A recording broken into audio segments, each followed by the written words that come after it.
What's happening, financial coaches? It's Pete here, founder of Expedition Money. A question came up about student loans. And student loans are always a bit of a tough one here because the question came up specifically about a student loan repayment program, and the client had a specific type of student loan. And what I would say here is that to become a student loan expert is a lot of work. In fact, I worked with someone who was certified in student loans, and she was a wealth of knowledge. She was very good at what she did.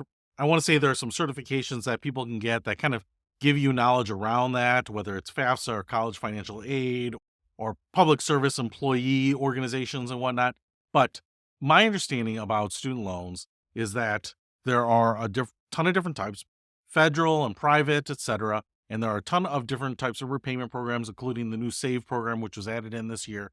And memorizing all the differences here is very tough. What I would probably say would be valuable is to understand generally a few components of the student loan repayment programs. One, how they calculate an amount to pay back. So, what they will usually do is have some sort of formula that will look at your income and your expenses and then generate an affordable payment. Then, two, they will have a forgiveness plan. How long will you have to pay that so that any amount beyond that would get forgiven? And who do they apply to, so that you can help people sift through them a little bit.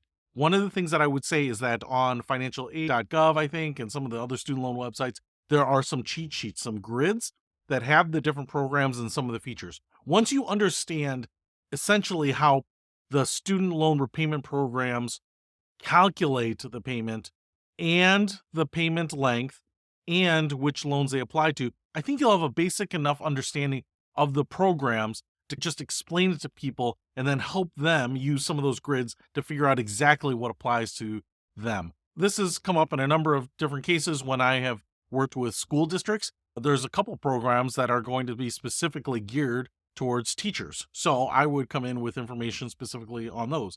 If you have people that work in an empowerment zone or in a hospital or a fire department, you might want to hone in on some of the programs that are specifically geared to them. But if you're just working with general people who are out in the workforce making decent income and trying to figure out how they can make their student loan affordable, then it's going to be maybe a little bit more messy. But if you want to start with those basics, find some of the reference sheets that either you can print out or provide to your clients.